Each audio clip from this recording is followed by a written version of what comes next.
In this video, I'm going to show you how to replace an old key that's been worn out. You can see the buttons are all worn out. The panic button has come off, and then the ring here for your keychain has also come off. This one's about 10 years old, and I'm going to replace it myself because the dealership says it would cost about $200 something to replace. So you can go into Amazon and you can buy a replacement. Right now it's selling for $11.99 with free shipping. And the kit consists of your key, your VW symbol, and then a little mini screwdriver. It wasn't assembled when it was shipped, so you can actually slide this apart very easily. And you can see it has a key, but it's not going to work, and we're going to replace that key with the key from the old keychain, so we won't even need that. We can cut this tag off.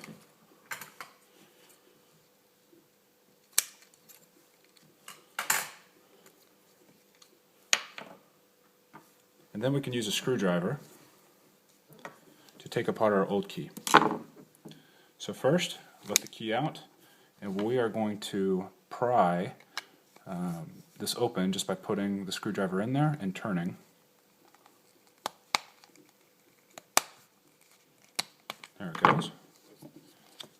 It slides apart.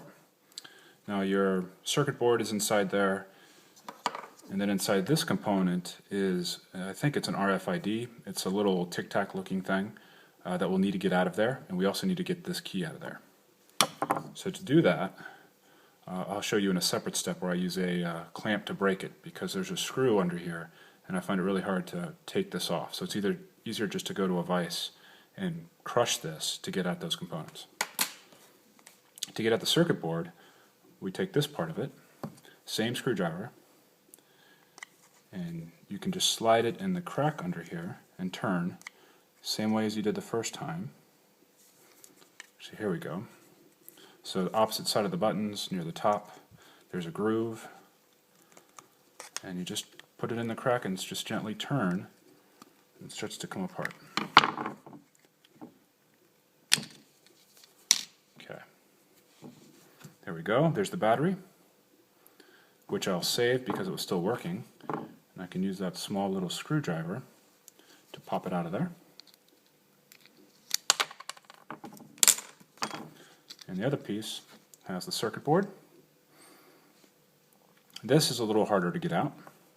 I found some long hobby type needle nose pliers work really well.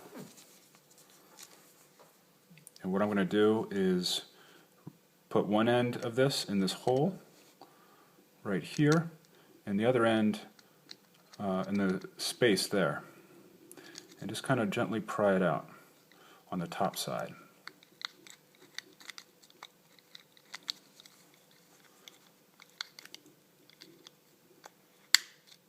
And this is a little challenging.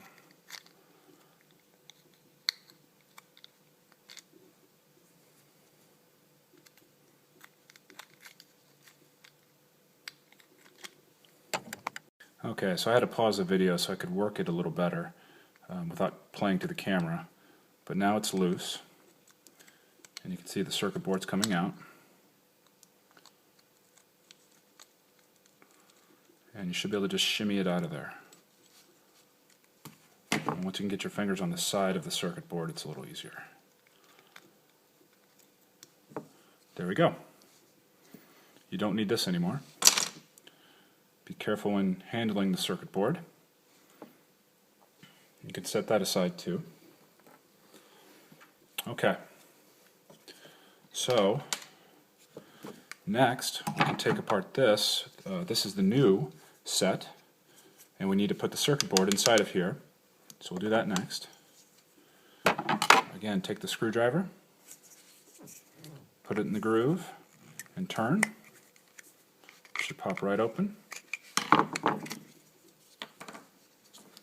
We can take the old battery, which was still working, and pop it in there.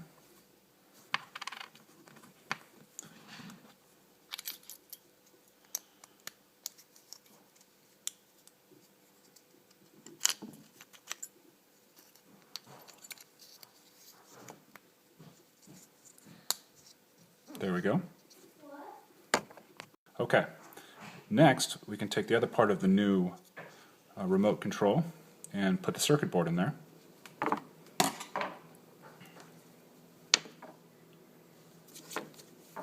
So we just take the circuit board and it fits in there the same way we took it out.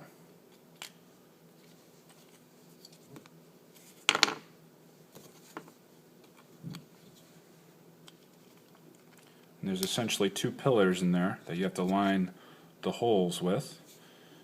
And I found it easier to aim for the top one first and get that in. So it's generally easier to set it down and try to do this. Okay, I've pressed the circuit board in there. I actually do hear a snap, like a popping into place when I pop this pillar in.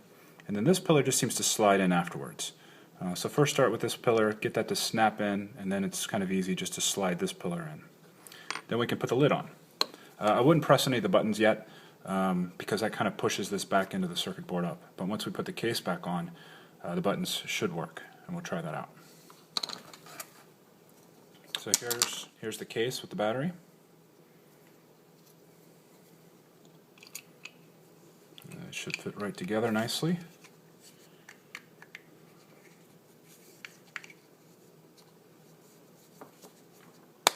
Pops into place. Now we can test out the batteries or the buttons real quick, and I see the red light blinking when I press them. So I know it's working. I'm not going to press them a lot though, because that apparently can deactivate your remote and you'll have to reprogram it, which is in the manual of the car of how to do that, but I don't want to do that.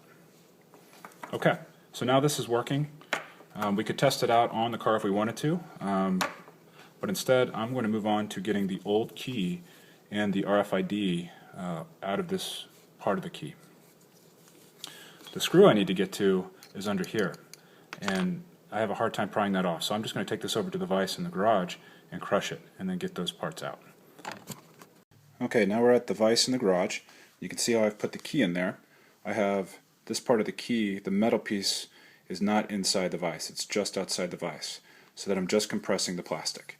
And I only want to turn this enough to hear a crack. And it might pop open too.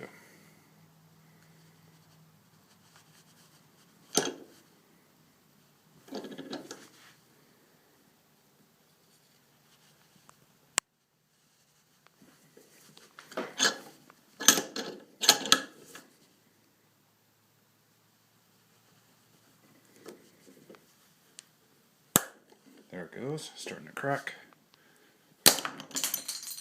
Okay. So now I'm going to pick up the pieces and see what I find. Okay, so here are all the pieces. The ones to keep are the key itself. And then right here, you see there's a little tic-tac size thing in there. I think that's the RFID, but we want to put that in the new key so that you don't get the immobilize activate or the immobilizer in the car on. Because if that's not in there, then the car will start, but it will only start for a few seconds. Okay, so now we're ready to take apart this new part of the remote with the key. The key is not keyed at all for my car, so I'm just going to toss this once we take it apart. So we can use the little mini screwdriver. The key's right, or the screw is right there. And because of the spring, this will kind of shoot apart if you don't hold them together as you take the screw out. I like to flip it so that the screw is down and pop it off. Out pops the new key that I don't need. Okay. So the first thing I'm going to deal with is the RFID. So here's my new case. I need to put that RFID right in this little pocket here that's shaped like a little cylinder. So I'll grab the one that I just broke in the vise, and you can see the RFID in there. Got some tweezers, and pops right out.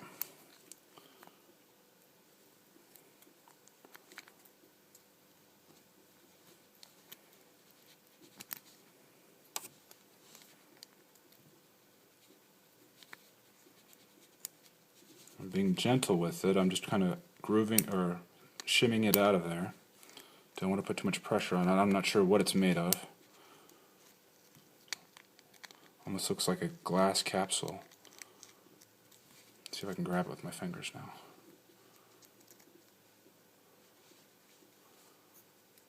Okay, there it is. Now we can put it inside the new case in a little groove. Now it's not going to stay there. You could glue it down, but what I'd rather do is just tape it down. Okay, so I grabbed a piece of tape, and now I'm going to seal in this little RFID with that piece of tape. You could glue it too. I just used tape because it was easier, quicker.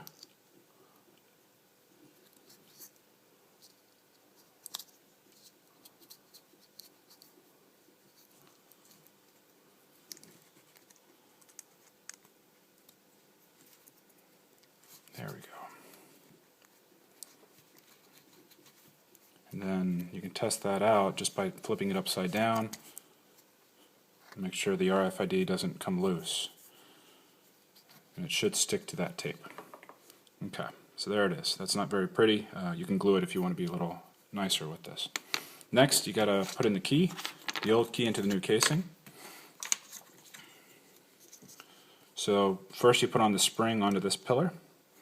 And there's a pointy part of the spring that needs to go down in this little groove.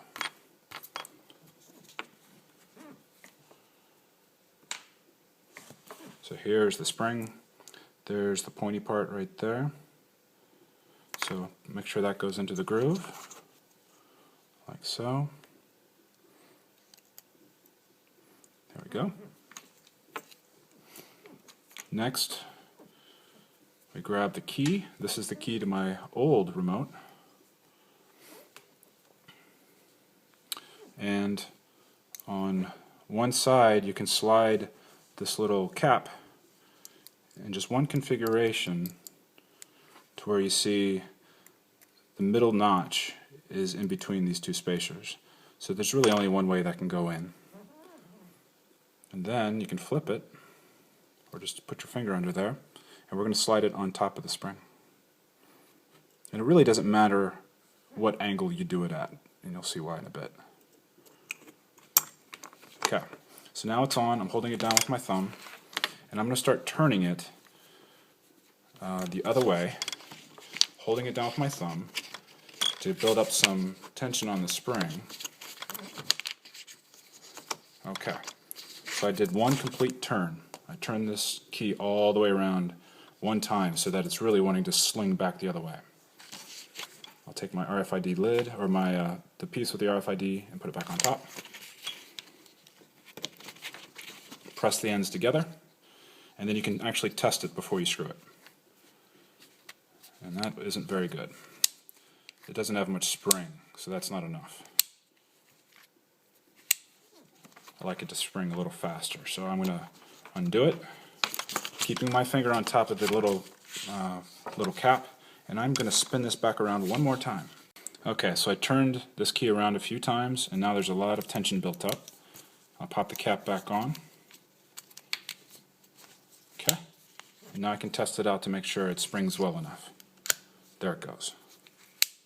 Now I can put the screw back in to hold it in place. Screw going right in there.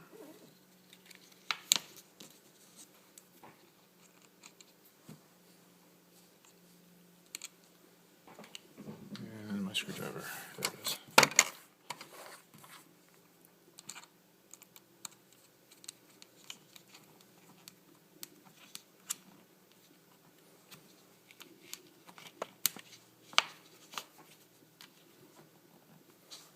Okay, there we go. RFID is in there. The old key is in the new casing.